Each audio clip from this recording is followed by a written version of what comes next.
are very honored to be here. We're going to be covering it. It's a summit that's going to take place for the next 4 days.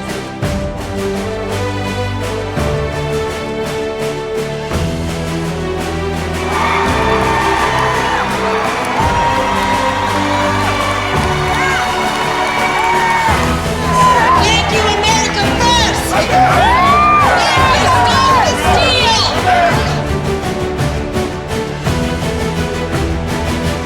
With my sister Elizabeth Etzinson, we are at the turning point.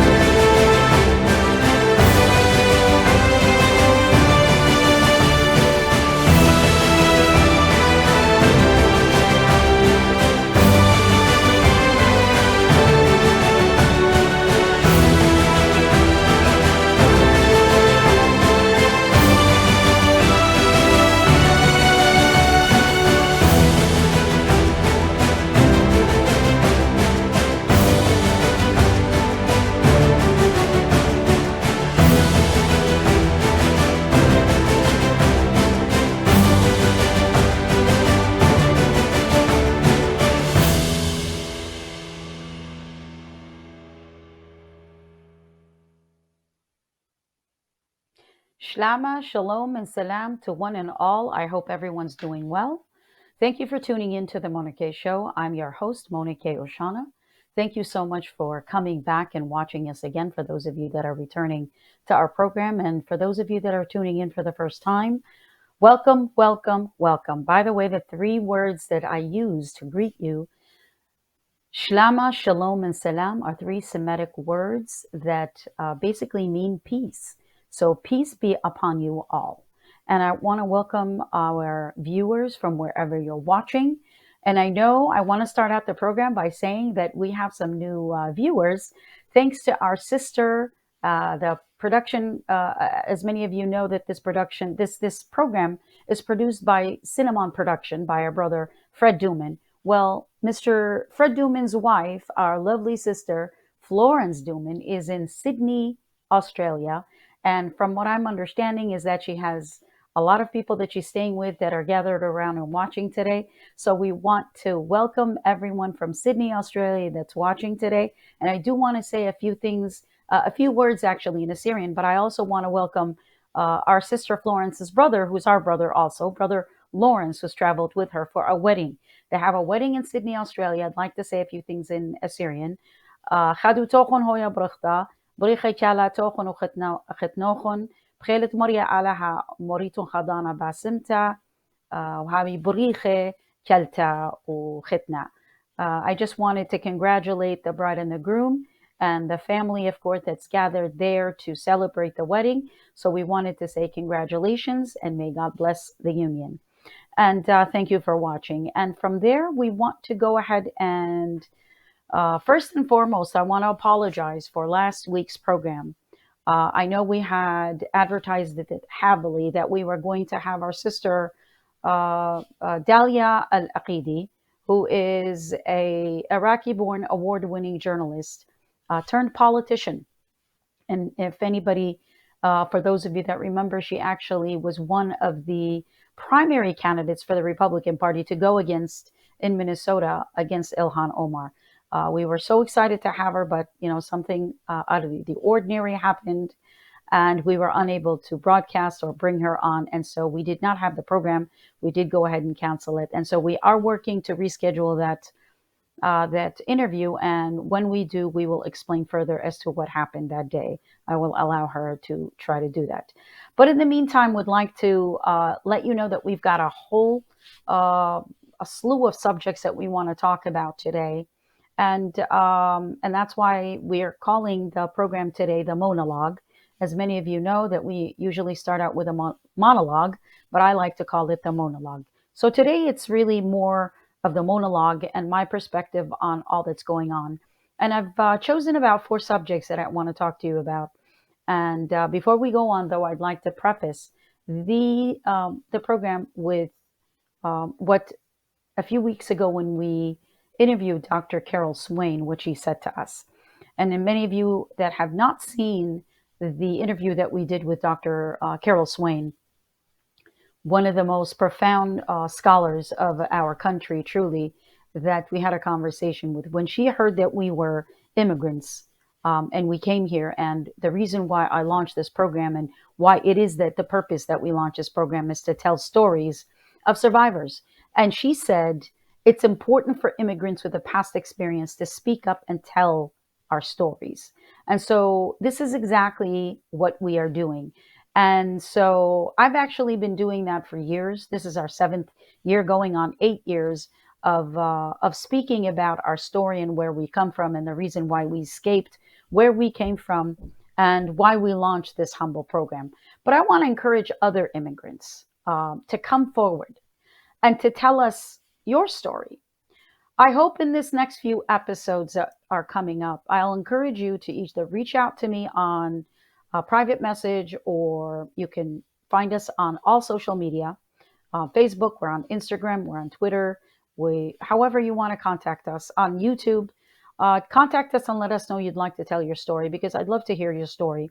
And one of our motto is that we want to tell the stories of survivors so that they may never be forgotten. But there's a second side to that, so that history doesn't repeat itself, because we keep seeing that history keeps repeating itself. And I wonder if it's a role that we as immigrants can take, a bigger role, to actually make sure that that history does not repeat itself. Because we keep asking, and I keep saying, and I'm not just speaking to my fellow immigrants, and I know America is made up of immigrants altogether, but I keep speaking to those immigrants that the escape part, the past oppression is so fresh in our minds. I keep asking the same question. If we don't fight for America, and if America ceases to exist, where will we run to? Where will we go if America ceases to exist? And so I'm speaking up because I can no longer wait to find out what the answer will be to my ongoing question. Where will we go? Where will we run if America ceases to exist? I remember a time when, and I include this in one of the stories that I tell in my book, Look Beyond the Fire. It's out of publication. I'm working to republish it right now, revise it and republish it. But I remember my mother telling the story, because I was very young when she brought us here. There was seven of us that she brought out at one time, and then my brother had actually gone ahead of us to Lebanon, as she was trying to get him not to be enlisted in the Iraqi Saddam Hussein army. And so I remember her telling us that America is the place to go. America was the dream of immigrants, as it is today, that people want to come to. And I know I've got people looking, watching us today from Australia, and of course there are people in Canada, and especially my birth country, or my birth nation, the Assyrian Christian nation, is scattered all over the world. And as a result, as you can see, our sister Florence is in Australia today because of the fact that she has relatives there. And so Assyrians are scattered all over the world. And when we speak, we really speak to a global community, a global Assyrian community right now, because there are very few that are remaining in our home countries of Iraq, Iran, Turkey, Syria, Lebanon, and the surrounding areas, as the indigenous population of the Middle East. For most of the Middle East, really, the region that was mostly known as Mesopotamia, or the land between the crescent, the land between the two rivers. And so it's very important that that we continue to speak, because our survival is our victory. Because the enemy might have tried to eliminate us, to annihilate us, to banish us, but here we are, speaking, not only keeping our native tongue, the Aramaic native tongue that Jesus and his disciples spoke, but we are now speaking a language that is very, very powerful in the world, the English language. So I thank God for America, and I thank God for the fact that we were able to escape. But America is, and as I was listening to our sister, the journalist and now politician, Dalia Al Aqidi, who was asked, "What is America to you?" And her answer was, "America is a dream." And it is a dream of many immigrants that are suffering, that are struggling, that are running away from oppression. They wish and they hope to get to America. And in My birth nation, the reason why most of us wanted to come to America, it was so that we can reunite as we were in our Middle Eastern countries, in our ancestral homeland. And so today, unfortunately, we are scattered, but nevertheless, thank God for technology, thank God for media, thank God for social media, and thank God for programs like this that we are able to speak to one another and have a sort of a round table to speak to one another and to see what's going on. And I know that what happens in America, uh, it actually reverberates across the world, and it reflects across the globe. So this is why it's very important that America stay America. America remain the America of our dreams so that we can remain exceptional. Since I no longer, sometimes I can say that, sometimes I look around and I look around us and everything in politics that's going on. And by the way, I keep saying the fact that I'm not a politician, but it's almost like politics gets into your life. You have no choice but to speak about politics, but to speak about all that's going on. Make yourself aware, educate yourself, be knowledgeable about the issues, not because you want to go into politics, because I don't think there's ever a time when I will run for office, at least not until, I don't know, maybe God's calling, I don't know. But never that I would think myself that I would ever get into politics. But politics has a way of inserting itself in our lives. And so we have no choice but to be able to be abreast of all that's going on around us. And so as a result, I sometimes don't recognize the country I immigrated to. And this is why I'm determined to rise up and speak up to fight for the country that took me in. And when I say me, I'm talking about all of us immigrants that took us in from wherever we happen to be running from. And this is why I encourage and invite all of my fellow immigrants to join me in fighting for America, because it is worth it. America is worth it. I think we need to start telling our stories to justify our fight, because people need to hear our story. If we as immigrants lose sight of the purpose that we escaped from our past oppression, then America will cease to become exceptional. We need to fight and we need to continue to tell our story in order for America to remain the land of immigrants. This country was built by immigrants, immigrants that escaped their past oppression, to begin a new life here in America. It was these immigrants of the past who resettled here in America to find rest and peace, that worked hard and built the greatness of America that became a safe haven for all of us that came after. I think it will take the immigrants once again to rise up and to rebuild America. I think those whose bloodline is far removed from the oppression of their ancestors have forgotten to appreciate all that America is. It is up to us, maybe a new force of immigrants, to awaken the American spirit, that it may remain the beacon and the hope and the light in the path of the oppressed. No other system of government can compare to our democratic republic. It might not be perfect, but it is as close as we will ever come to perfection on earth. Any other system of government is nothing but servitude. As in, one type of government that we keep talking about, that we see our country leaning towards, is socialism. And all of its likes, all of the similarities that are as such as socialism.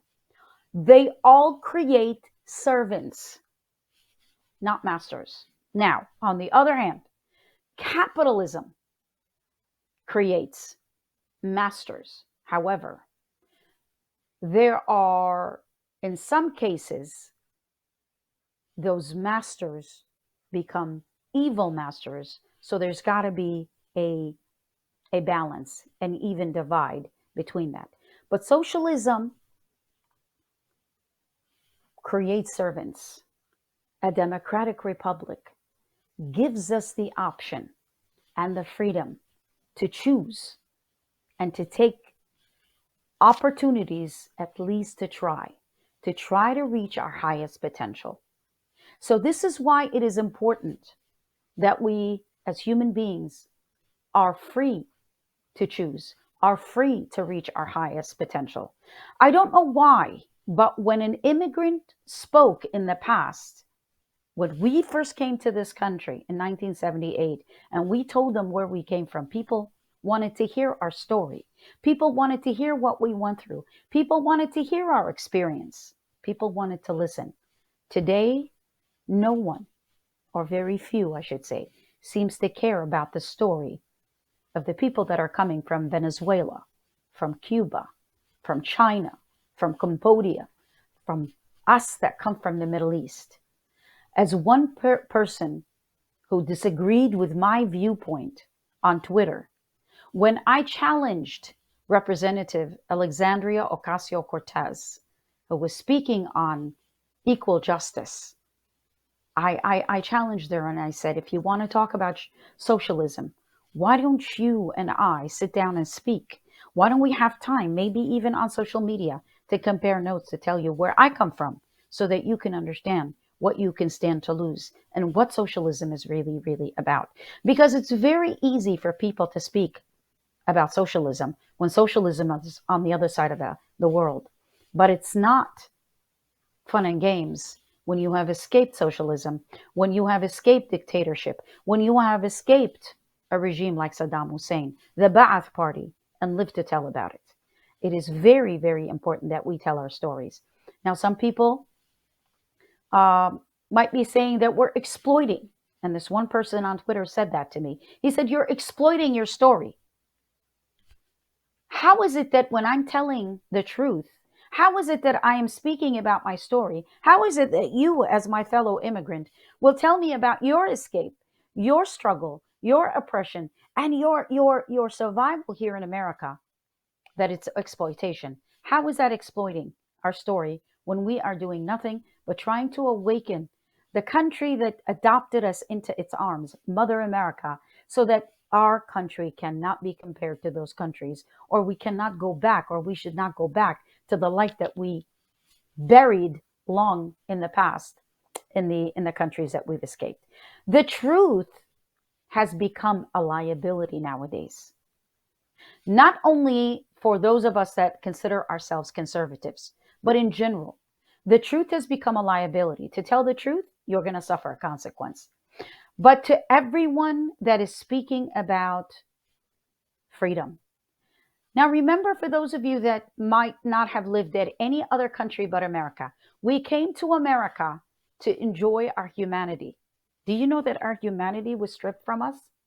Our humanity was stripped from us. Our rights were stripped from us. We came to this country to rediscover our humanity, to live out our life in peace and harmony, to raise our children in security, ensuring that they have a long life. Because in the past, our parents were afraid for us to walk to school. Our parents were afraid to walk down the street because of what might happen to us, because the country was not secure and it was not safe and it was chaotic. But the truth seems to no longer be black and white either. Not only is the truth becoming a liability, it's no longer black and white. There seems to be a gray area in the truth, because some people's truth might be misconstrued to be seen another way. So therefore, when you're telling the truth, is no longer black and white. It's really, really sad. The Bible speaks of no middle ground. You're either hot or cold. There is no middle ground. But our society today is crucifying the truth, silencing it in order to accelerate the alternative. Because it used to be where we used to be able to understand truth, between truth and opinion, between truth and something that is unrealistic. But today, both seem to be the same. They seem to be on the same scale. This is why Christianity is being attacked today. True Christians are being silenced, as those who don't believe are exploiting it to their benefit with a thought or a narrative. They're using Christianity in a way to say, well, Mona, I thought you were Christian. I thought you were compassionate. I thought your Bible says, do not judge. Because when we are rising up to speak against what's going on and what we're seeing in this world, in this America that we at times are not no longer recognizing, we're our own faith that they are Googling online, not that they picked up the Bible to read, but they are Googling to say, oh, I thought you were a Christian. Didn't Jesus teach this? Didn't Jesus teach that? And there are hypocrites and there are people that might be telling you they're Christians and they're believing in the Bible, but they're believing in other things that go against the Bible. And so Bible is from Genesis to Revelation. There is no, as one of our priests had called it, there is no cafeteria style line of food where you can pick and choose. You cannot pick and choose. This is not a buffet. The Bible is not a buffet. It's from beginning to end. Jesus said, I am the Alpha and the Omega, the Aleph and the Tau, the beginning and the end. So therefore, it is important that the truth remain solid. And it is up to us, as Governor Sarah Huckabee of Arkansas says, we have a choice between normal and crazy. And so it is up to us to rise up and to speak. And that's why I keep saying the immigrants. I was speaking a few weeks ago at a Greater Phoenix Republican women's meeting, and a sister from Venezuela, I believe, she came up to me as I was speaking and telling my story of our escape. She came up to me and she said, we need to be continuing to tell our story. And this is why I'm inviting my fellow immigrants to please come forward, speak up, come forward to this program. If you want to DM me, private message me, PM, private message me, and let me know what your story is, and I'd love to have you on the program. Let's compare notes. Let's join together. Let's join forces to keep telling the stories of why we are here and why it is important that America remains exceptional. The greatest power of the people at one point thought we had a voice. And that voice, of course, was our election. Because for those people like us who come from Iraq, we don't know what voting was. There was no voting in Iraq. Saddam Hussein installed himself, and he was it. It was only after we left Iraq and we became expatriates of Iraq that many of you probably saw on the news many years ago. Not so much in the last few years, but in the first, I think I would say, 2 or 3 elections, that Iraqis in America who became expatriates of Iraq started voting for Iraq elections, in the Iraqi elections. And they started sticking their fingers, dipping their fingers into an ink bottle and to make sure to say that we have voted. Instead of getting a sticker, we actually had an ink finger that we all took pictures of to say that we voted. And so today, we take pride in the fact that we have become members of a force to be reckoned with in America called We the People. So all of the immigrants that escaped their oppressive lives our members came to America to become part of We the People. And of course, those of you that have escaped to other countries have become members of that free society to be able to vote. But now, with so many questionable outcomes of our past elections, and I'm not just talking about America, I'm talking about across the world. Look at what's going on in Brazil right now. And so many people that have grievances against the election process, that it is being some people are calling it fraud. Some people are calling it unfair. Some people are they're using many terms to speak about elections that are going on. That is being questioned as well. And so we have to remain fighting in order for us to remain relevant. So how do we fight back? How do we have the power? And one way I think that we need to do this is the power of our purse. The power of the purse. We have power of our money. We must understand our money speaks for us. We must also understand that, as we know, money is otherwise known in the Bible. The Bible speaks about money or blessings as a seed. And so we need to understand that as conservatives, as Christians, as Republicans, as people that have grievances against what's going on, there is a way where we can fight, and it doesn't have to be with weapons, carnal weapons, where we can, fight as in we are in a war. We can fight, and we can make our voices heard, and we can make our points. We can get our point across by of course, by our money, where we plant our seed. So, as Christians, we must start becoming better stewards and planting our seeds where we will reap the fruit of our labor. Take, for example, movies. Okay, how many movies are out there?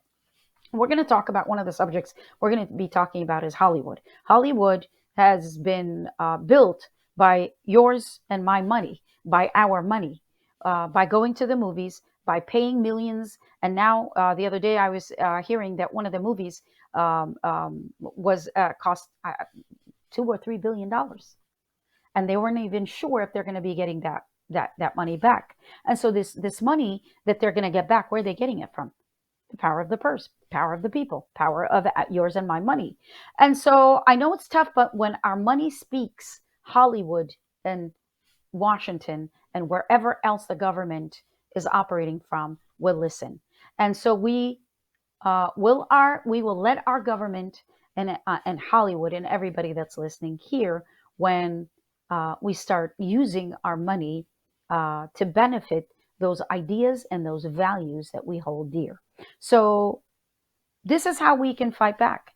And so this is why we need to continue to stand up respectfully, peacefully, because we have all traveled, or traveled. I wish it was just as simple as traveling, but we have escaped and we have, in many cases, risked our life to come to countries. We have escaped lawless countries to come to countries of law. And so we must always be abiding by the law. We must always uh, uh, have a peaceful outlook and have a peaceful expression of our grievances, even though we might not agree with everybody, but we must have an attitude of agree to disagree, because it is very important that we must be able to fight for the country that has taken us in, and that we may continue to enjoy our peace and our harmony, and of course, have our human dignity uh, intact, as opposed to where we come from. Now, having said all that, let's get to the topics that we have been prepared to talk to. Now, one of the happiest happiest news that I was screaming all over the place, and I wish I could we could we could play Frank Sinatra's song, "My Kind of Town, Chicago Is." And as many of you saw in the news, that Mayor Lori Lightfoot um, lost the mayoral election in Chicago. Now, when we immigrated to America, we settled in Chicago in 1978. I call Chicago my hometown because I was reborn in Chicago. I was 9 years old when we came to Chicago, so I feel like I was reborn there, and it is my hometown. So it was sad to see the downward spiral of one of the most beautiful cities in our country, or in the world, I should say, go down this path of crime and just chaos. Chicago was always high on crime, and we know that, but it had gotten extremely worse in the past few years. Visiting family and friends, we couldn't even go out.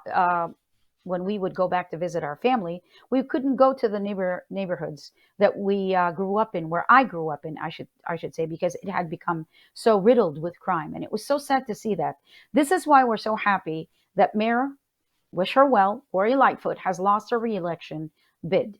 Now, I'm going to read it from an article from NBC News, which says Lori Lightfoot became the first Chicago mayor in 40 years to lose reelection. She lost her bid for reelection Tuesday, ending her historic run as the city's first Black woman and first open gay person to serve in that position. Now, no Republican mayor has there been any Republican mayor in the past 80 years in Chicago? And we already know that as of right now, the next mayor will in fact be Democratic. So it's not like it's going from Democratic. And my joy is not from the fact that it's going to go from Democratic to Republican, because it's still going to be a Democratic. And for as long as I lived in Chicago, there was always a Democratic mayor. But there have been Democratic and Republican, mostly Republicans. And during the time I moved out of Chicago in 1992, but there's been Republican governors. Currently, they have a Democratic governor. We had 4 Republican governors up until 2002. Now, of course, that was until, of course, Rod Blagojevich, as many of you remember, who won the Democratic re-election, governor's election in 2002. Now, 4 years ago, Mayor Lightfoot, first black woman, openly gay candidate, won all 50 wards. There are wards in Chicago, and all 50 she won. Now she comes in at third out of, I believe there was even seven, if not nine candidates. Now I'm not sure. Let me see here. Show the picture of what she said, why she said she was actually losing the election. When asked, why did you lose the election? Here's her response. I'm a black woman in America. Chicago Mayor Lori Lightfoot blames election loss on racism and sexism, even though she was 4 years ago won all 50 wards, broke the glass ceiling of not only being a woman, a black woman, but an openly gay woman that won the election. Nevertheless, now she is blaming it on racism and sexism. And so, what can you say to that? When she is actually won over by other Democrats. And by the way, the person that is actually leading right now, I believe his last name is Velas, uh, is actually running on funding more police. And she was running on defunding the police. And so you can imagine the people of Chicago are sick and tired of seeing the crime rate going up, people getting mugged, people getting killed, people getting shot, people just crime everywhere not being prosecuted, and nothing was being done when she was actually touting that crime was low and crime was getting better, and then she was on the right track to bringing making Chicago safe again, which of course that was not true.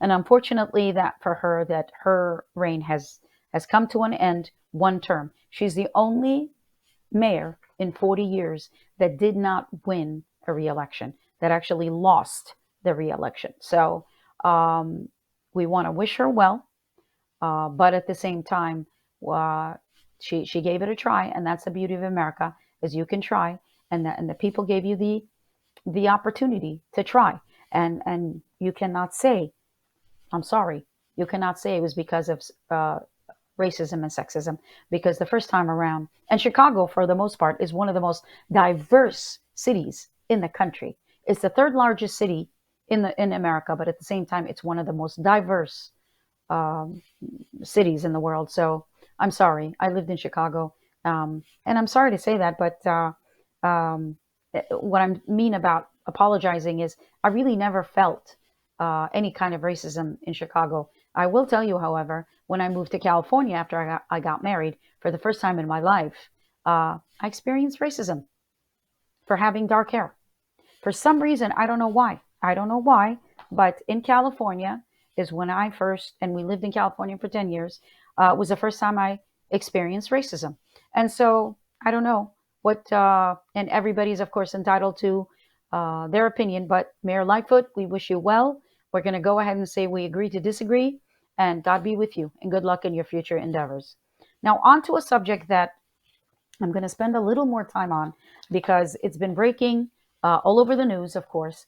And if you have questions, by the way, if you have concerns and if you have any comments, I would love to hear it. There's Florence from. Thank you for watching. Flora from Sydney, Australia. Thank you so much. I can see that she is actually uh, commenting. So if you have any comments, if you have any questions, please give us, write it down, and we're going to try to see if we can answer it for you. And Fred's going to, Fred, if I'm not watching the screen, because I am reading my script to make sure that I don't miss anything. But if there is a question, please tell me, just speak it in my ear, and I'll go ahead and read the question. But the subject that we want to spend a little more time on right now is COVID. And as many of you know, and heard on the news, of course, and usually we say on the program we don't do breaking news. We give you a perspective of what we feel like is really going on. Now, many of you know that COVID is being validated, that it was not an accident. It was not.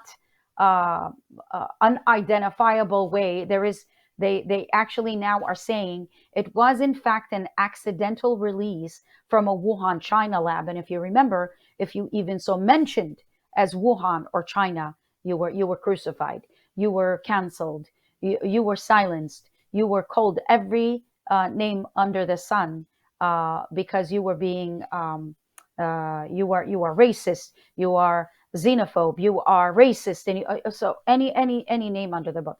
So per the Wall Street Journal article that came out that blew the story, so-called blew the story wide open, when you and I have been, all of us in the general public have been speaking and knowing that it did come from Wuhan, China. We've been saying that, but for some reason it's now being validated, but we were being silenced not to validate or not to say that. Even it's almost like something that we were seeing with our own eyes, but you were saying your eyes are lying to you. We were our own eyes. We were told to doubt our own vision of seeing and our own ears when we've heard it and seen it with our own eyes. So as witnesses, we were. I don't know what history is going to say about the fact that the generation that were silenced these past 3 years about the Wuhan, China release of the of COVID that was spread from there.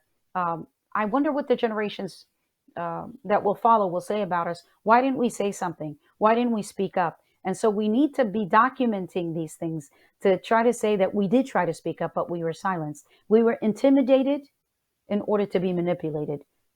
We were intimidated by fear and intimidation. We were actually silenced by fear and intimidation. And then basically, we were manipulated. We were told to wear masks. We were told to lock down. We were told to stand 6 feet apart. And all of that was obeyed. All of that was we took that. We said it's okay. The government needs to do what they need to do, and we obeyed and we complied with everything our government told us. But unfortunately, that was not enough. And we're going to talk about what ended up happening there. So, in other words, there was uh, I don't want to call it a conspiracy, but everyone that spoke and said uh, Wuhan, China, was called conspiracy theories. So here's an article from the Wall Street Journal. Michael R. Gordon and Warren P. Strobel. Washington, U.S. Energy Department has concluded that the COVID pandemic most likely arose from a laboratory leak, according to a classified intelligence report recently provided to the White House and key members of Congress.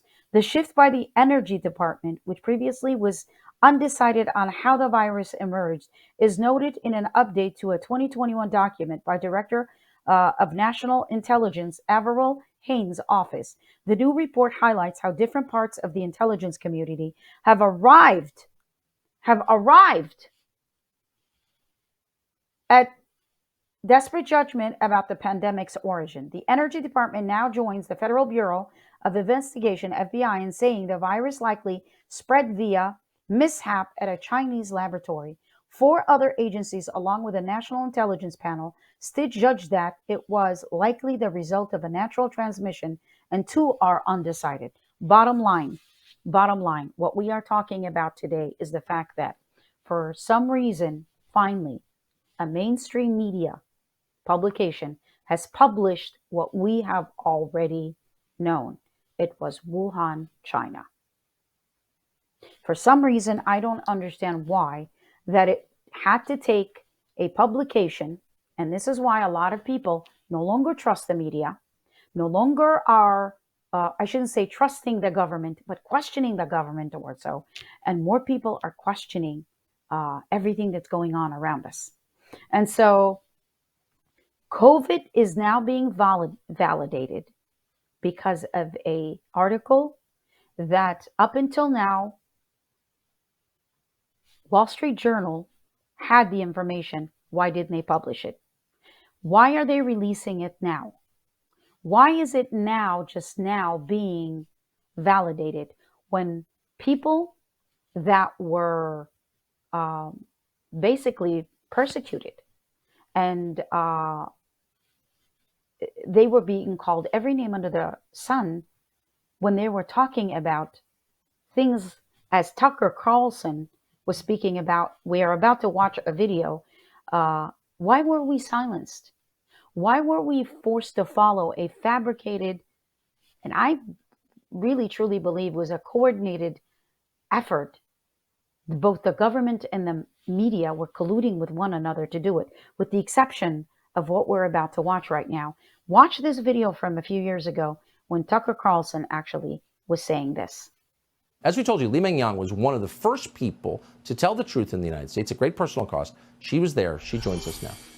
Doctor, thank you so much for coming on. You said 3 years ago that you believe that this virus was intentionally released by the government you once worked for, the government of China.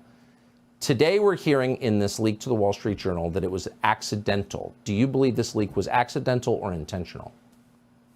Hi, Tucker. Thank you for having me again. First, I really want to appreciate you and also Fox News have been taking so much efforts pursuing the truth of COVID origin. Without your help, there won't be such milestone achievement. And I want to tell, of course, it was not an accident. And maybe for people who don't have this kind of biosafety lab 3 or 4 experience on coronavirus, maybe it's easy for them to accept the accident and lab leak. However, I'm the scientist working in such lab using coronavirus, and I can tell you, based on the protocol and also the other surveillance system, it will be impossible for the lab leak accidentally happen in such lab and cause the Wuhan outbreak and also the pandemic. So definitely, now we just reached to the first step. It was from China's lab, and we need to pursue the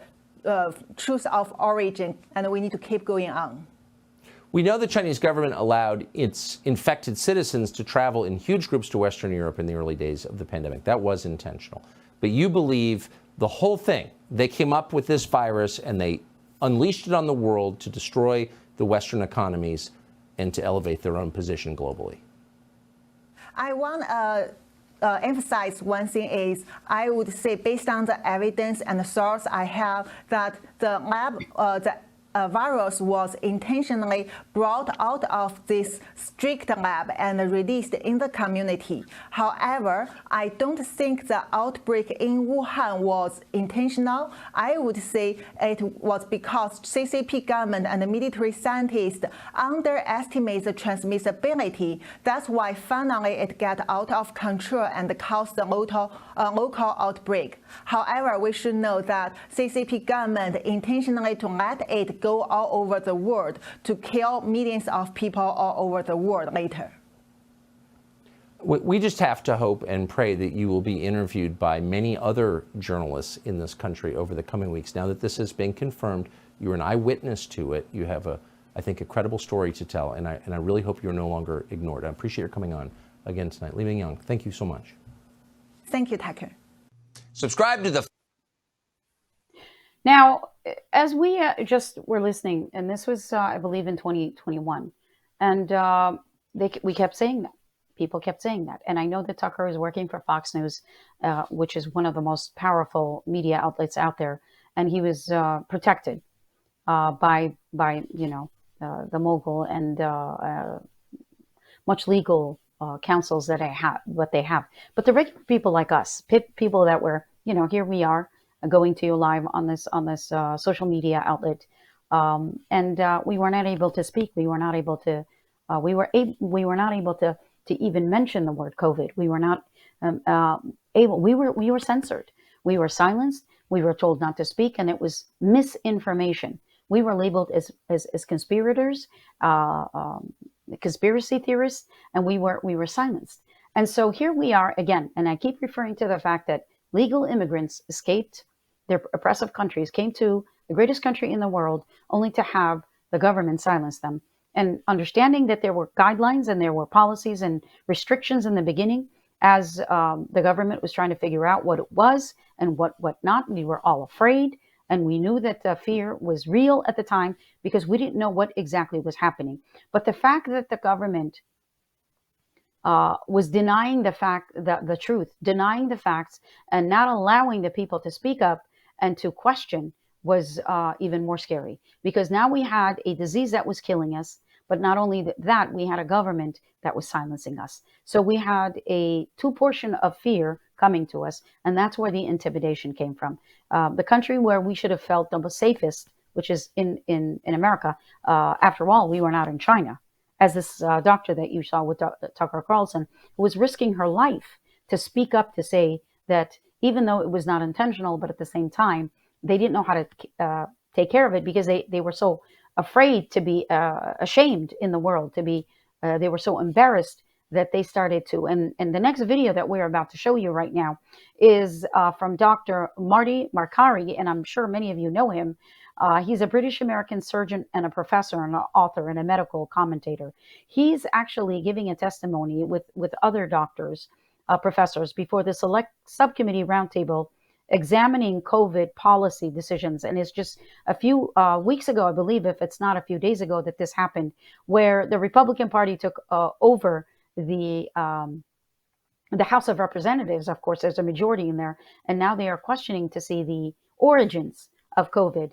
And so in the meantime, though, this is why I want to say the wise founders of this country designed our government to be run by we the people. This is why we the people is not just a term. It is a call for action, because we are on duty. We the people are on duty. We have been sounding the COVID alarm, and I know the people have, yet we're being silenced.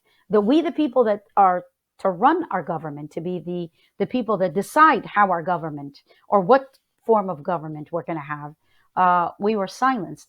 And so the founders knew that the government that should serve us, not rule over us, should not tell the people how to govern us. And so, in other words, what I'm saying is, you have we the people being silenced, and then therefore you have masters over us, not servants. When you hear the government, the United States government, talking about, we are your servants, we are servants of America, and then those servants becoming masters over the real masters, which are we the people, that's when it got really scary in America. And so right now the roles are shifting, and I'd like to go to this, and this is and if you want to go see it, I've actually shared it on my Twitter and on my other social media platform. I've posted it, but this is a longer video. We've just chosen a couple of them. I want to start out with the first one. Let's go ahead and watch it before we can comment on it. But listen to Dr. Markari. Very scary stuff. I think I now recognize Dr. McCary to give an opening statement. Thank you, Chairman Winstrup and Ranking Member Ruiz and members of the committee. Thank you for the invitation to present. Public health officials have made many tragic mistakes during the pandemic. Failure to warn of the pandemic for months, ignoring natural immunity, dismissing the lab leak as a conspiracy, closing schools, masking toddlers, boosting young, healthy people, pushing boosters for young people, bypassing FDA expert panel customary votes that we've been using for decades, telling people to wash their hands like crazy, thinking it was a surface transmission problem, when the other known coronaviruses that cause severe illness, SARS and MERS, were both airborne. Routinely telling people that they have to get the second dose 3 or 4 weeks after the first dose, when good data came out of the UK that 3 months was the ideal time for the second dose, lowering complication rates like myocarditis and increasing antibody response. Telling people the data on the bivalent vaccine was crystal clear when it was authorized based on data from 8 mice, and to date, no randomized controlled trial has been conducted. And failing to speak out against the cruel and inhumane hospital visitation policies that prevented people from seeing their dying loved ones, a human rights violation. To be clear, public health officials are not wrong for making recommendations based on the knowledge that they had at the time. But that's not actually what happened. They were wrong because they refused to evolve their positions as the data became abundantly clear. For example, young, healthy people were essentially spared of this pandemic. They had an infection fatality rate no worse than influenza. In fact, ask anyone who's pushing COVID vaccines on healthy young people. Has any young, healthy child died in the United States of COVID in the last 3 years? Do you know? Do any of you know? The CDC director didn't know when she was asked at this Congress. The numbers have never been provided. Could be 2, could be 10, could be 25 kids over 3 years, far less than other common respiratory viruses. Germany did a study. It was 0 kids 5 through 11 years of age that died that were healthy in that entire country in the population study. So what are we doing? Using intense dogma, telling 50 million children they have to lose their livelihood of learning and being in school and school lunch programs and covering their faces based on what? This intense arrogance is what people are frustrated by, and they have a right to be upset right now. The data was abundant for a long time. We're not talking about making the best decision at the time with the information at hand. We're talking about ignoring data on natural immunity, over 160 studies now over 2 years, including a JAMA study that my team published out of Hopkins. They didn't even do this study. My team had to go out and invite people who had the infection early on, and then a year and 2 years after the infection, see whether or not they had antibodies. Not a hard study to do. I too, Ranking Member Ruiz, am concerned about misinformation. The greatest perpetrator of misinformation during the pandemic has been the United States government. Misinformation that COVID was spread through surface transmission, that vaccinated immunity was far greater than natural immunity, that masks were effective. Now we have the definitive Cochrane review. What do you do with that review? Cochrane is the most authoritative evidence body in all of medicine and has been for decades. Do you just ignore it, not talk about it? That myocarditis was more common after the infection than the vaccine. Not true. It's 4 to 28 times more common after the vaccine. That young people benefit from a booster. Misinformation. Our 2 top experts on vaccines quit the FDA in protest over this particular issue, pushing boosters in young, healthy people. The data was never there. That's why the CDC never disclosed hospitalization rates among boosted Americans under age 50. The vaccine mandates would increase vaccination rates. The George Mason University study shows it didn't.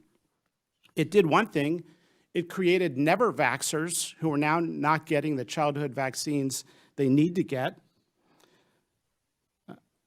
Over and over again, we've seen something that goes far beyond using your best judgment with the information at hand. We've seen something which is unforgivable, and that is the weaponization of medical research itself.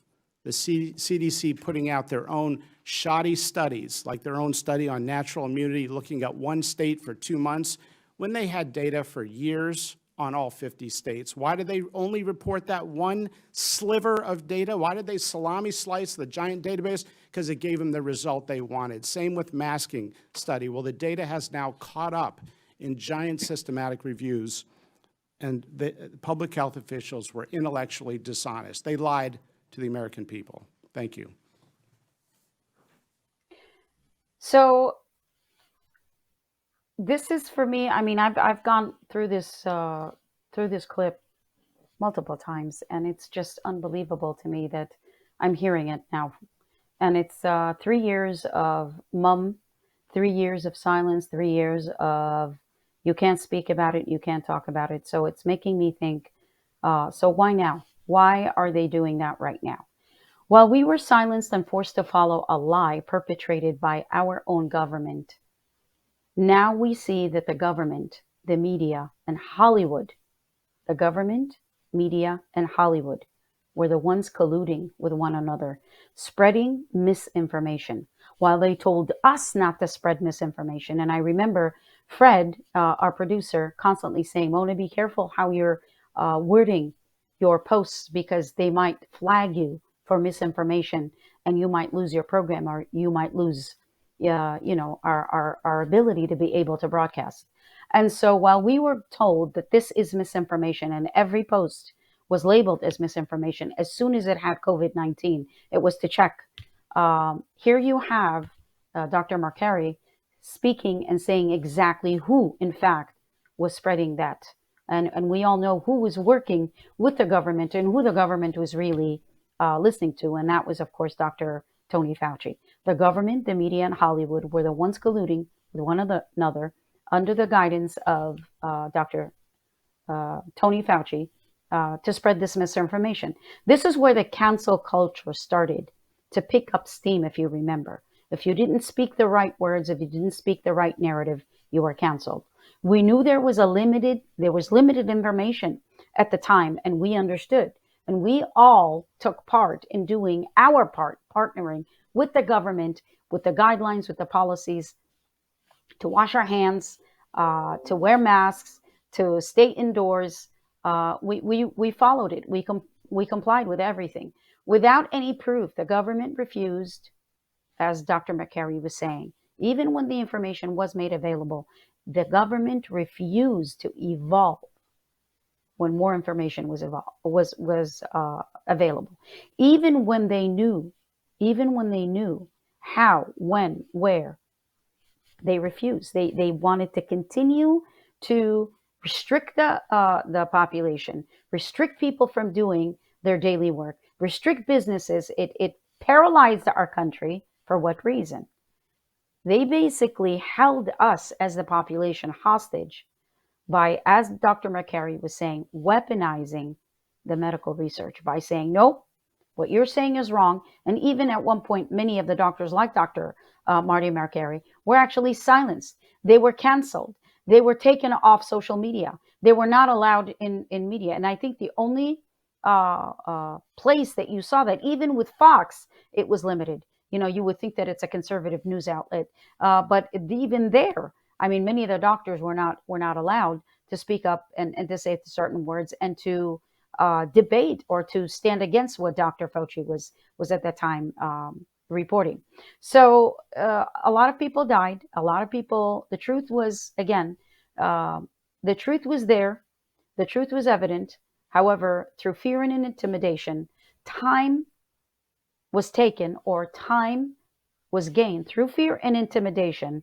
It was extended time. Why? So that they can transfer wealth from the poor to the rich. There was a greatest strategic plan of transfer of wealth that went on in the last 3 years. Fear and intimidation were used to manipulate the population into submission. And I write an article called, Are We Not the People? And in my article, that no one wanted to publish, by the way, I still have the article, and I read from it ever so often, periodically, that I compare Saddam Hussein's regime to America, and how, if the government becomes too authoritative, they will take over the duty of we the people and become masters rather than servants. And so this is exactly what happened during the last 3 years. The whole population was taken hostage to silence us and to restrict us from moving, from realizing, from knowing. And then, of course, you had limited, America is a country of plenty. But then if you remember, we started struggling with bathroom tissue, with necessities at home. We started occupying all those 3 years. We were thinking, where are we going to get bathroom? You remember how many fights were occurred as a result of people not finding bathroom paper and other necessities in the house. And so the government kept the people occupied with these restrictions. Businesses went out. How many salons were closed? How many people?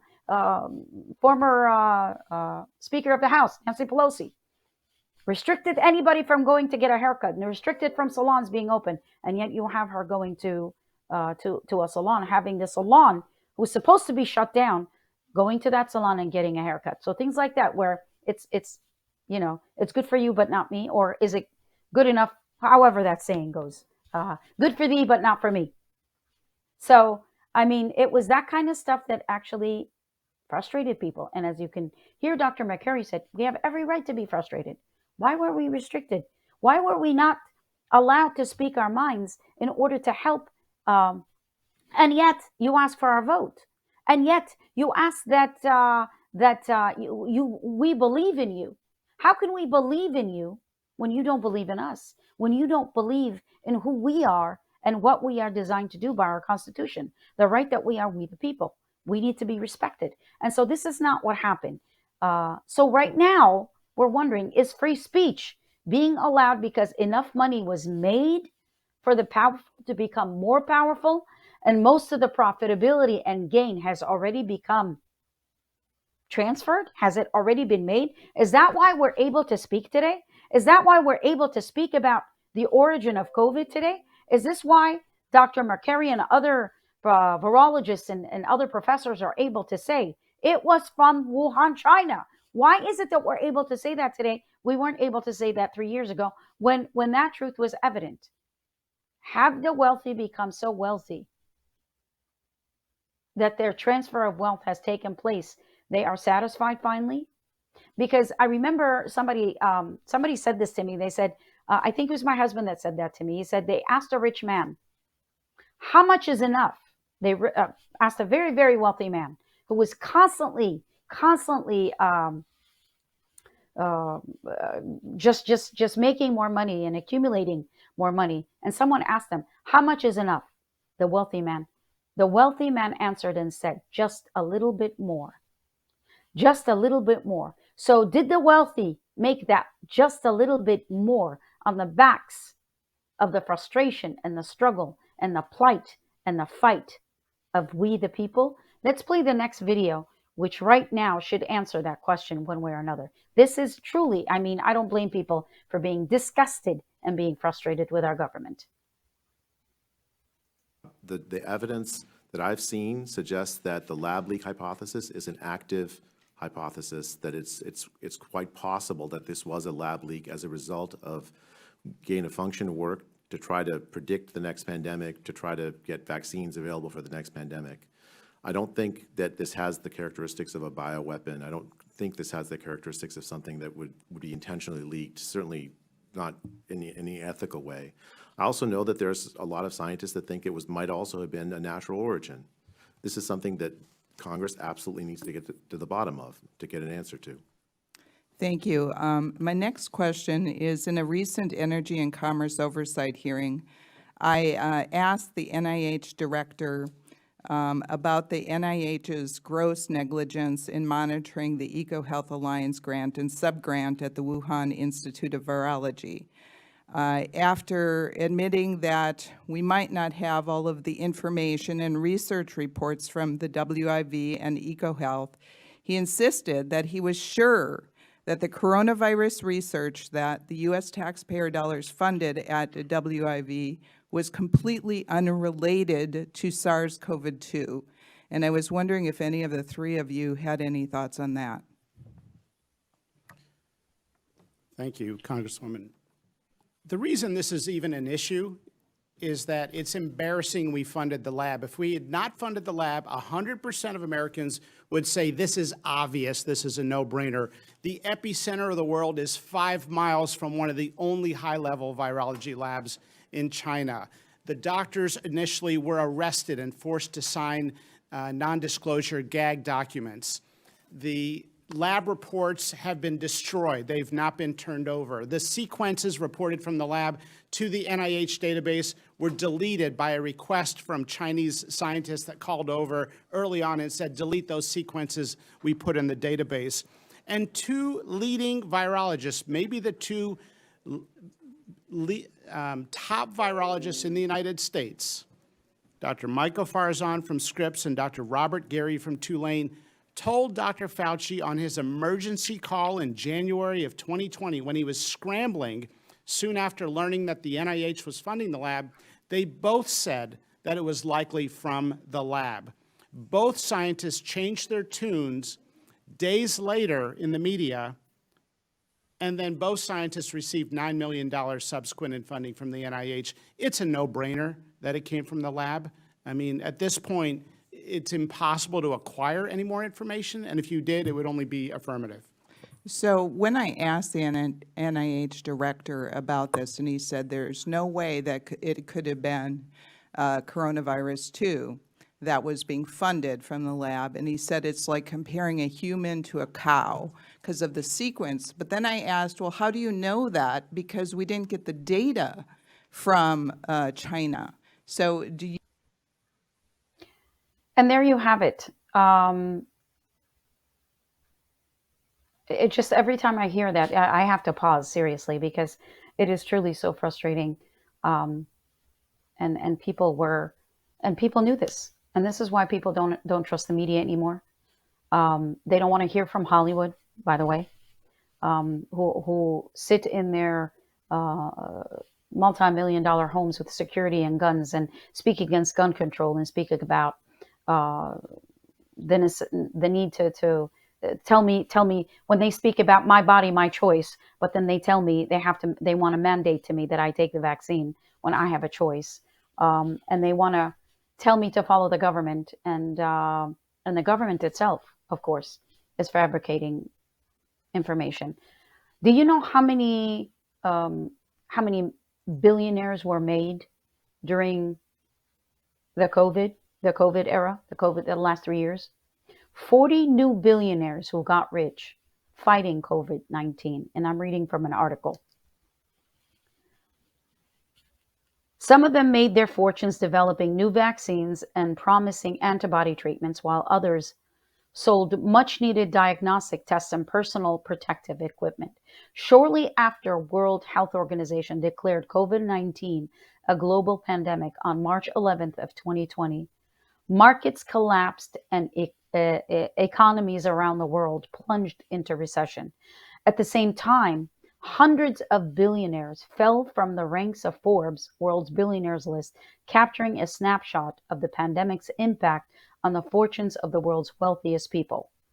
1 year later, things couldn't be more different.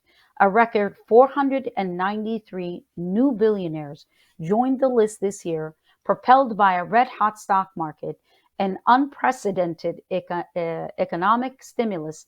Among those newcomers are at least 40 new entrants who draw their fortunes from companies involving in fighting COVID-19. Some, such as Moderna CEO Stefan Bancel and biotech co-founder Ugur Shahin, have become household names thanks to the vaccines they helped develop. Others got rich making everything from personal protective equipment and diagnostic tests to antibody treatments and software that help authorities schedule vaccination campaigns, which will be essential in reopening economies and returning to normal life. So as you can see, a lot of money was made. There was a transfer of wealth from the poor to the rich. And we're finally able to see that. But then, we're talking in the air right now because the wealthy got wealthier and the poor got poorer.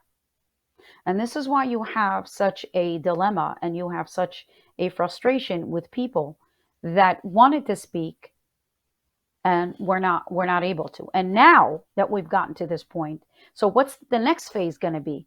The next phase, of course, it's going to be, we start with, let's fix this. Oh, we know this happened, and everybody is going to claim they're innocent, and they're going to say, we're the ones that we're going to try to fix it. They will tell us to stop focusing on the past and concentrate on the future. They're going to tell us to be a part of the solution and not the problem. And they're going to tell us, they're going to basically turn the tables on us. And just like socialist governments do, they make their money and they get their agenda under wraps, and they get their agenda done, and they their purpose is served. Now they start getting rid of all of the evidence because they don't want to show it. Just like with CCP, it was an accident in Wuhan, China, from the lab. It was a accident. They didn't mean to release it. It got released accidentally. Now, had they been honest and worked with the global health facilities and health environment, global health world, and doctors globally, everybody would have had all hands on deck attitude, where they would have saved a lot so many other lives. 1 million people in America alone died from so-called COVID, because we don't know. There are so many questions right now as we dig deeper into this phenomenon that happened, this epidemic. There are so many people right now that were listed as being dying from COVID, and many will tell you, my dad didn't die from COVID. My mother didn't die. My family, whatever.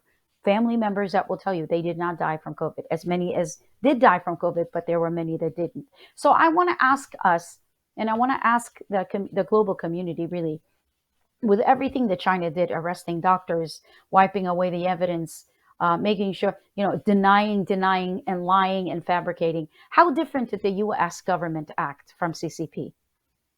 How? From communist China? How different did the U.S. act? I mean, wouldn't it be enough to show the difference between a democratic republic of America, a republic, we the people of America, to say, you know what, China, you keep denying, but we know it came from there. And we're going to work it out. And we need for you to, instead of looking for evidence and bringing China, holding China accountable, we followed their suit with them to try to hide, fabricate, and take away and silence doctors and silence individuals and silence authorities and silence nurses and silence doctors and fire them and threaten them. How different did the U.S. government act from CCP?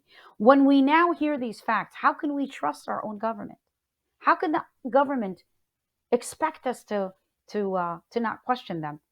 How do we process this, ladies and gentlemen? Am I an anti-vax? Was I ever anti-vaccination? Absolutely not.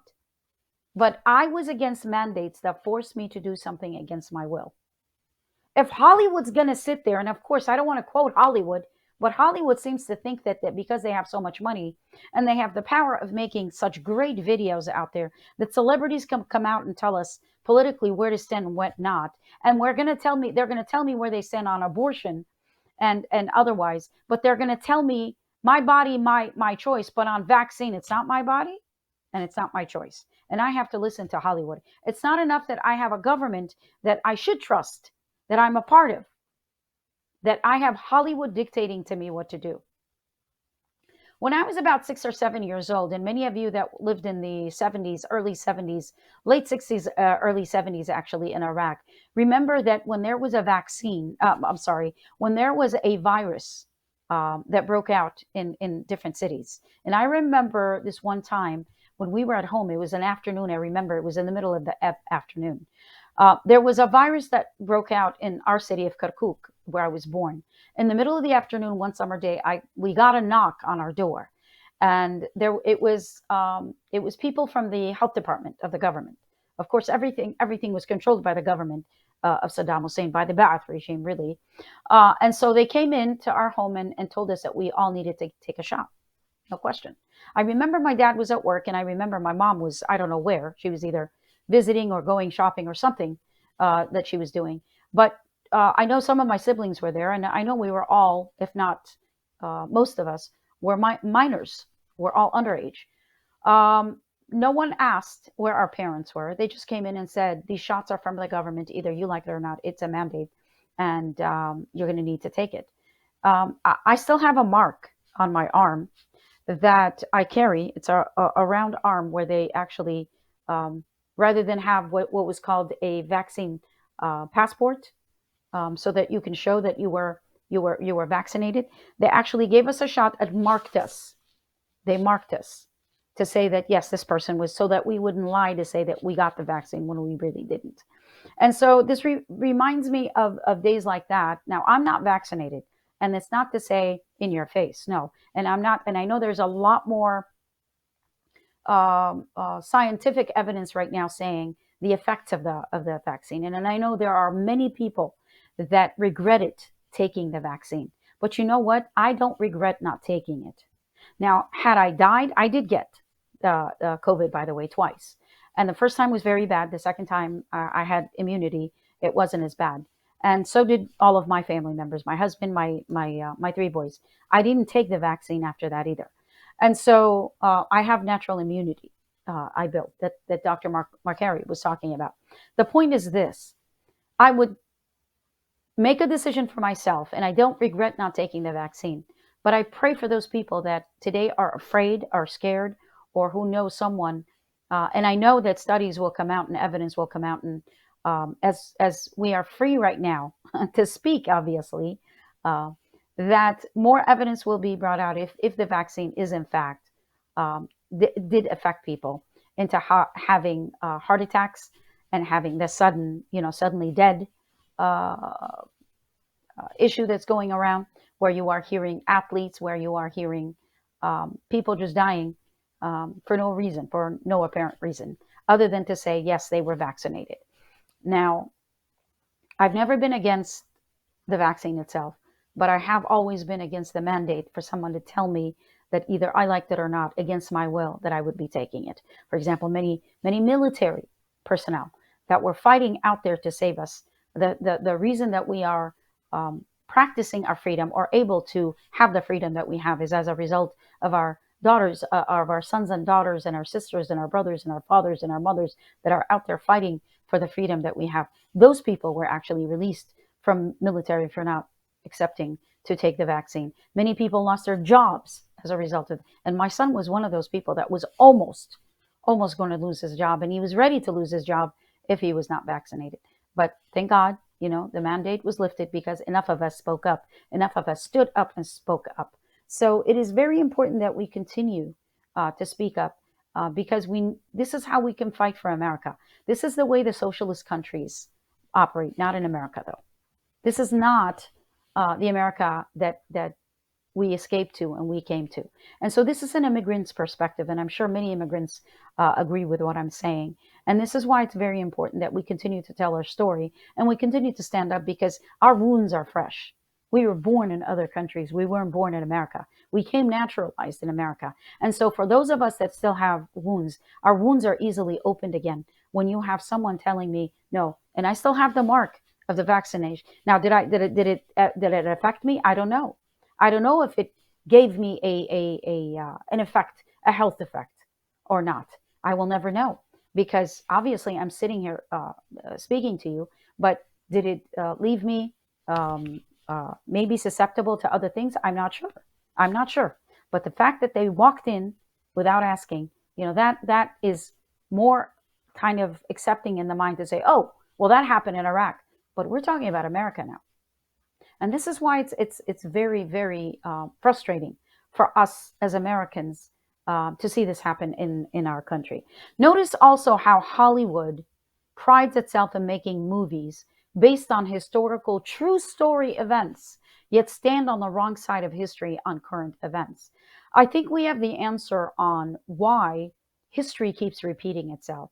It seems as though with the current collusion, Washington media and Hollywood, the Washington conflicts seem to be ensuring or feeding future profits for Hollywood, because Washington keeps supplying Hollywood with material, with what other movies to make. They love making money off of true story events like this. And just watch, Hollywood will in fact make a movie of this phenomenon that happened, this pandemic, in the last few years. For example, Jennifer Aniston, which is one of my favorite actresses, because I still watch every night. I have to have the TV on when I sleep, and I'm always watching Friends. I think I've seen those reruns a million times. She says that she ended up ending many of her relationships over the vaccine mandate because of people that were not vaccinated, which, by the way, turned out to be untrue. Again, Tony Fauci convinced the world that if you're vaccinated, and of course they kept jumping around with what happened. Dr. Tony Fauci said, if you are vaccinated, you will not spread the virus. If you are vaccinated, you will not catch the virus, which turned out to be untrue. Now, recently, the singer Pink basically demanded that no anti-vaxxers buy her music. Well, luckily, I've listened to her. I think she's very talented, but I'm not one that buy or listen to her music for that much. No loss for me, but just imagine, as someone, she is so rich, she is in such a elite, in such a privileged position, that she would anger so many people, because as many people as got vaccinated, for the most part, because they were mandated by their jobs or otherwise. Imagine the people that were forced to get the vaccination. Imagine taking the risk of isolating all of those consumers because you don't care. You've made so much money, but you're standing up for something that you yourself don't even know if it's true because you want to mandate. Not only is the government mandating, but look at how these entertainers are mandating that if you want to continue to listen to my music, you need to be vaccinated. That's Iraq. That's Venezuela. That's Cuba. That's socialist countries. That's countries that dominate their people. These actors that we love their screen talents have now become monsters in their personal lives. They're putting aside their talent, which we love them for their talents, and now they're speaking as citizens, which I don't mind. They have the freedom to do that. But not at the cost of infringing upon my rights as a citizen. I might not have your money, but I have the same rights you do. Dictating to us, their employers, dictating to us, the consumers that buy their product, the people that make their elite status possible, telling us how to make decisions for our families. Is that right? Now, I want to show you two clips or two videos. One of them is of Woody Harrelson and Bill Maher, which you know both are liberals, talking about this subject. And I'm going to show you another clip of just Woody Harrelson on a Saturday Night Live skit that he just did. I don't know if it's going from woke to awake, but they seem to be speaking the narrative of what conservatives were blamed and accused of. Let's go ahead and watch them. Woody Harrelson, about 6 months ago, was on, it was right before I was on, he was on Bill Maher's podcast, the Club Random podcast, and he was talking, while stoned, about all of the government and pharma collusion related to blocking cheap drugs. There's the CDC promoting that we have to do all of these things, right? I don't like profiteering in war, you know? Right. Think of the billions of dollars that have gone to big pharma. But I was getting back to my original point. The last people I would trust with my health is big pharma and big government, because neither one of those strike me as caring entities. Spoken as the perfect redneck hippie.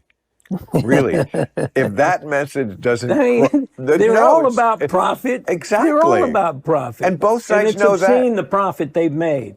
I think they've done a lot of studies about vitamin D and how important it was when the people who had low levels, they were much more vulnerable to COVID. Why not tell people that? Can't you make money selling vitamin D? Is it that what's the worst that could happen? But that's just it, man. There was only one thing, you know, ivermectin got made into a, horse tranquilizer, or horse, whatever it is. Which it is, but also used by humans. It's used by millions and millions of humans. Hydroxychloroquine got made ridiculous. And there was only one thing that could work, and that's the vaccine, right? And so ultimately, because of that, billions of dollars was made.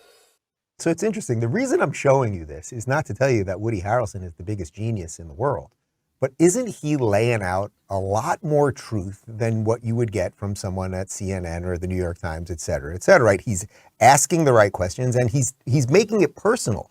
I don't believe that big government or big pharma has my own health in their interests. They sort of want us to be weak and unable to do anything or think straight about things, and our immune system's compromised so that we can always be on their drugs. Bill is doing a little bit of kind of defending the system. Can't they make money off vitamin D? Well, the thing is, you could just walk outside and get a little sunshine and you'll get your vitamin D.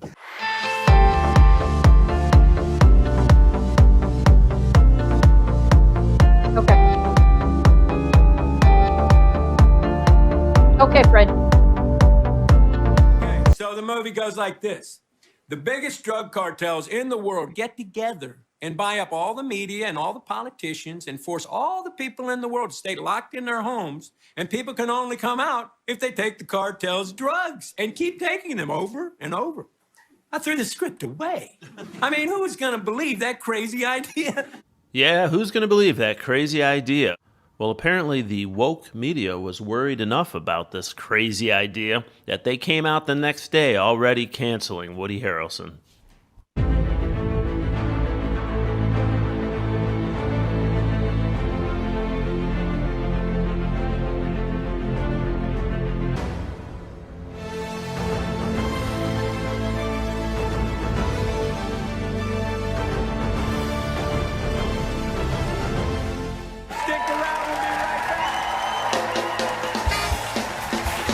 Brought to you by Pfizer.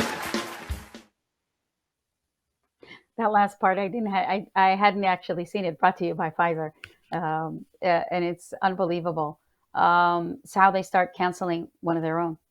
Why? Because of the fact that it doesn't fit their narrative, and that's why I'm so surprised with the Wall Street Journal article. Now that it's been published, I know that others will follow, but it looks like as the fact that they are canceling Woody Harrelson. As you can see, they haven't caught on yet, so they're not all there. And with the testimony that you just saw in front of the subcommittee, of course, the congresswoman that you saw was our hero, one of our Arizona congresswomen, Debbie Lesko, who happens to be my congresswoman in my district, and questioning or trying to get the truth. And she had promised that she would be getting the truth. So I hope that the truth not only comes out, we know that the truth was always evident. Now we are just kind of equalizing our expression to express what was going on, as opposed to just being silent. So Hollywood has a lot to say, and it seems like Hollywood lately has, and they have a right to say, and they have a right to speak, obviously. And there's no one that understands that more than for those of us that escaped other countries to come here for that right to speak. But you have no right to tell me how to run my life. You cannot infringe upon my rights. When you are infringing upon my rights, you are discriminating against me. And so more discrimination against human rights is going to be coming, as Dr. McCary was talking about. And my heart breaks for all of the senior citizens, one of which happens to be my sister-in-law's mother-in-law, who they watched through the window and could not get close to her. When COVID hit, they could not. And she was so used to seeing her family. And this is one of millions of stories, heartbreaking stories that are out there. She was so used to getting homemade food because she was a woman that cooked all her life. And she had a taste for certain things that they would bring her. And her children were around her always. And then she ended up being not touched, not visited. And they would see her through the window and say, "Nana, how are you?" And so it's heartbreaking. It's heartbreaking to hear stories like that. And so somebody has to pay for that. Somebody has to be held accountable for that. Because as human beings, you couldn't just switch us off and say, you're going to remain isolated for 3 years. You couldn't just switch grandmas and grandpas and mothers and fathers and children away from their families. You can't gather during Thanksgiving and Christmas and holiday when people are dying to go home for those memories that they make. Somebody needs to be held accountable. We cannot just let this go. We cannot just say that in the meantime, as Dr. McCary was saying, the government, the Hollywood, and the media continued in that false narrative, and they crucified anyone that spoke otherwise. It's not right. That was not right. This is the first time we're talking about COVID and actually speaking about it as freely as we are.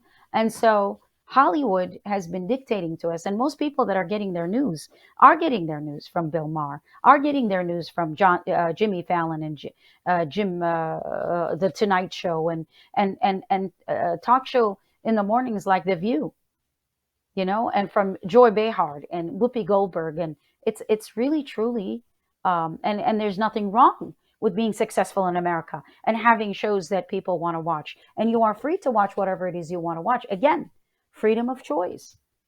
But we cannot dictate as if we are in an authority figure. Our government is on one side. that we hold as authority because we've placed that government by our votes, by the freedom, by the we the people to vote and to put them there. But for that government to turn around and abuse that power and become master and hold us as servants, it's not right. Someone is going to be held accountable. And that's what happened in Chicago. You've got a liberal city like Chicago who just voted the most liberal mayor that promised and promised and promised and promised. And maybe she did do what she promised to do.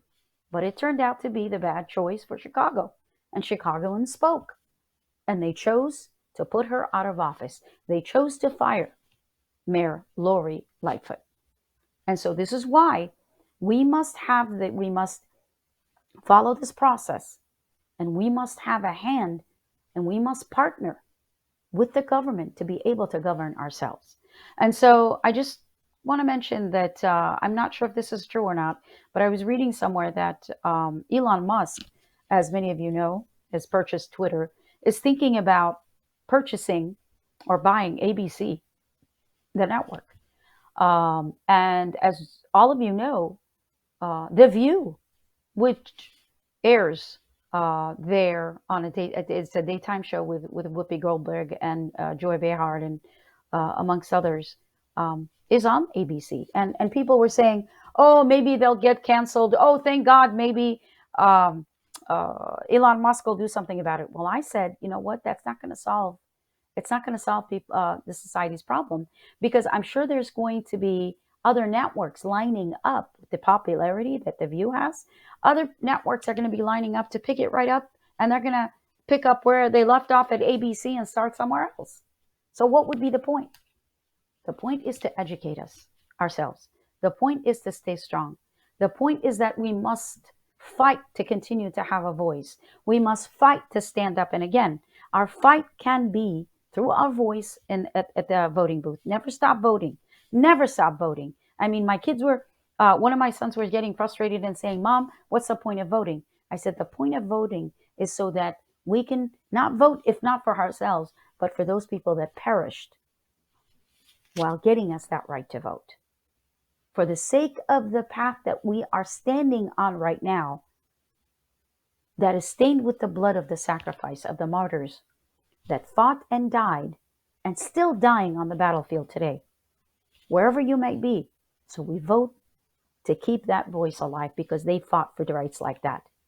And so this is why it's important that we remain fighting. And, there are ideologies like out there. I don't agree with The View. I congratulate their success, but their ideology is contagious. It reflects the huge popularity that they have. If they didn't have such a following, they wouldn't have been successful.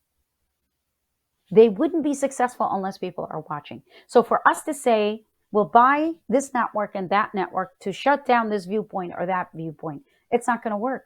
But our viewpoint must be made. We need to make sure that we have a voice and that we have the ability to express ourselves. Now, the last story I want to get to, and we're going to end, I know we've gone on and on, but the last story I want to get to is, of course, John Fetterman. As many of you know, John Fetterman suffered a stroke right before the election in Pennsylvania. He was going against Dr. Oz. It was pushed that he was okay. His doctors came out and said after the stroke that he is recovering. He had a problem with his speech, but that he was mending. He was on the recovery, and that he was going to be able. And they gave him a perfect bill of health that he was going to be able to perform his duty. And there's absolutely nothing wrong. And many of you witnessed that that was not the case during the debate, the only debate that they had, which thousands of people had already voted at that time when the debate happened in Pennsylvania. But nevertheless, at that point, it was too late. A lot of people had cast their vote, but you could tell that he was struggling to speak. And he had a monitor that was reading the questions and to help him be able to maneuver through the debate. He has checked himself into a center saying that he is suffering from severe depression at this point. And of course, it happened the day after the State of the Union address. Right after that, he checked into a hospital because he was lightheaded. And I have a couple of videos to show you about the story, and then we're going to comment on it on the other side. Inpatient treatment for depression at Walter Reed after it became severe in recent weeks. Health reporter Stephanie Stahl joins us now with what we know so far. Exactly, guys. Well, first of all, a statement from Senator Fetterman's office says he has a history of depression. He also had a recent stroke and is a survivor, which also increases the risk for depression. I had a stroke. John Fetterman's stroke became a prominent issue in the campaign, forcing him to use auditory processing devices to understand questions, and he had difficulty speaking. I don't. Fetterman insisted he was fit to serve and won the election. Last week, the senator was hospitalized for being lightheaded. Doctors said there was no evidence of anything serious. Today, Fetterman's office released this statement. While John has experienced depression off and on throughout his life, it only became severe in recent weeks. After examining John, the doctors at Walter Reed told us that John is getting the care he needs and will soon be back to himself. Folks who have experienced a stroke or a serious medical condition, depression is actually pretty common. A feeling of overwhelm or not sure what might happen, or even thinking about death or loss is something that happens for lots of people. And when you talk about someone like, Senator Fetterman, who's now also in the public eye, I can imagine that that might be even more significant for him. George James is a Philadelphia therapist. He says people who are hospitalized for depression usually undergo a reevaluation of medications and might have those drugs changed. The fact that he says he has had a history of depression, does that add to this situation? There's certain things that might trigger them to feel, to have an experience of depression that is even more intense.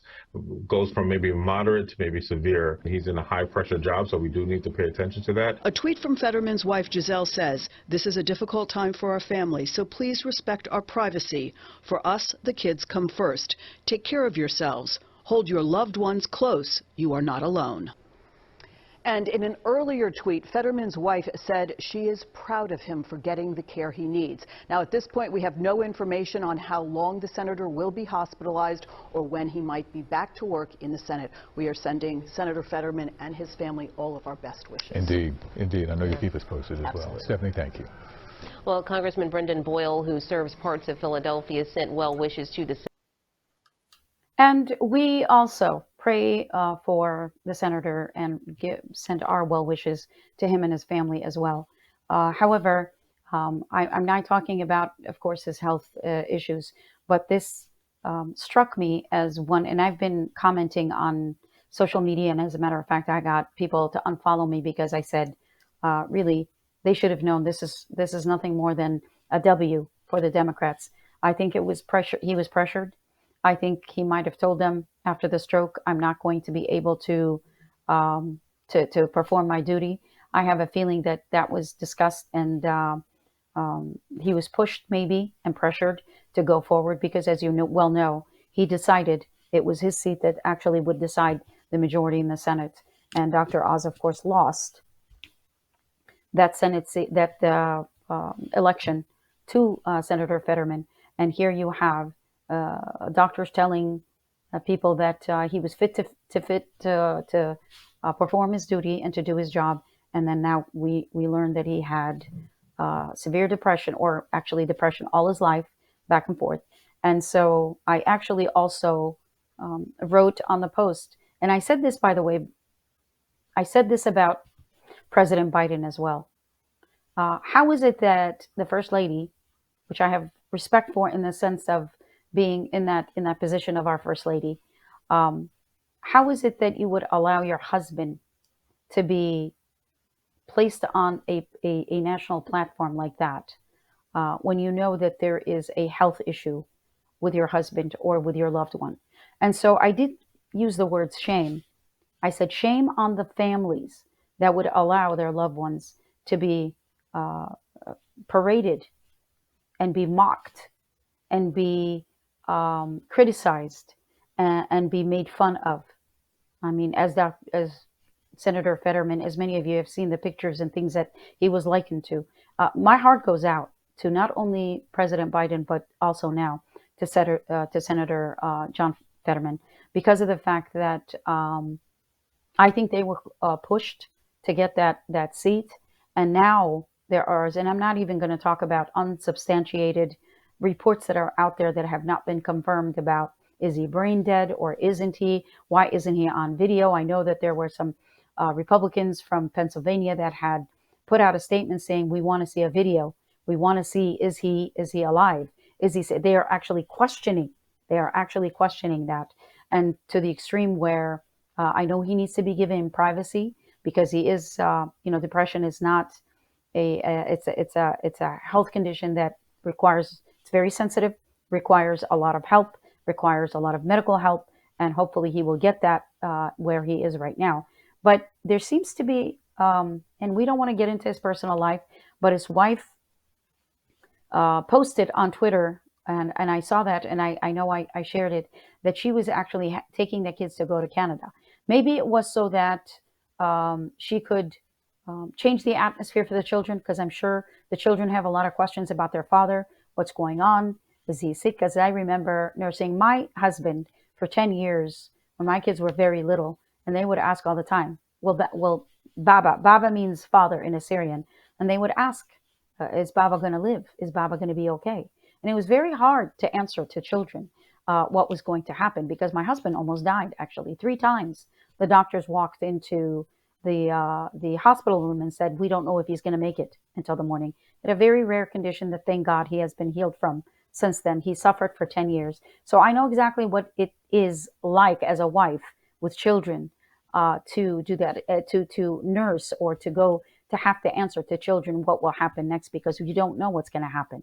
And I wish Senator Fetterman well, and I wish Giselle well, but it's just, there's so many speculations going on right now and so many questions that around it. But I want to end the program with saying that we are praying for the family, the Fetterman family. We are praying for Senator Fetterman. We are also praying for our country, because if it's true that he was pushed into this position, so that this is not only bad for the Fetterman family, this is not only bad for it makes the Democrats look so, like they were scheming behind the scenes so that they could have that win. This is bad for our country. As Americans, we must all look at this. He is one of our own. He is an American that is actually placed in this position. And again, the only reason I say is, when Mrs. Fetterman, Giselle, is saying, hug your loved ones and hold them dear. You're absolutely right. And so he needs all of our support. He needs our prayer. And we are going to go ahead and give him that. But at the same time, please speak up. Please, look at how President Biden is mocked. And I wondered, where is his family? How could his family allow this to happen?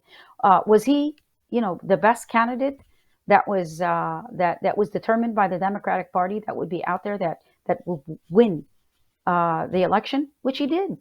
You probably succeeded because, as you well know, Biden has a lot of followers. Biden has been in office for many, many years.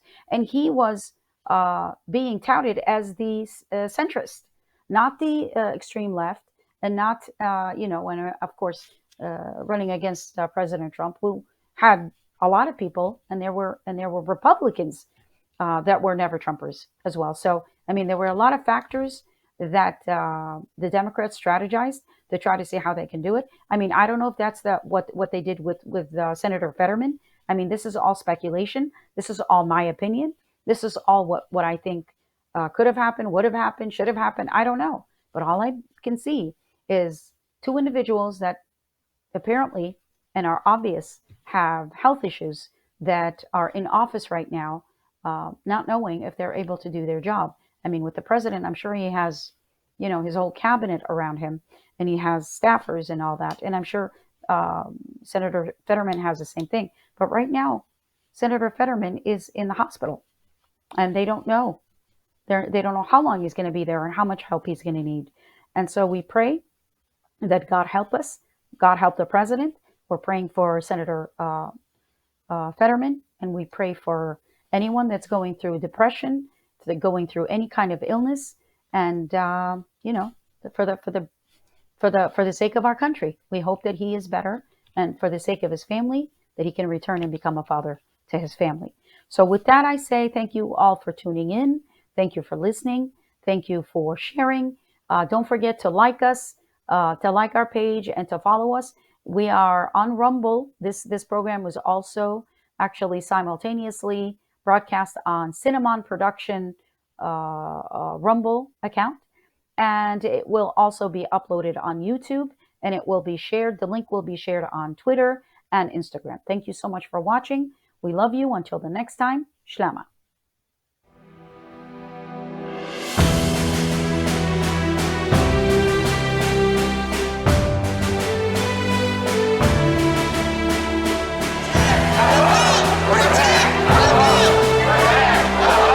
America Fest. So we are very honored to be here. We're going to be covering it. It's a summit that's going to take place for the next 4 days.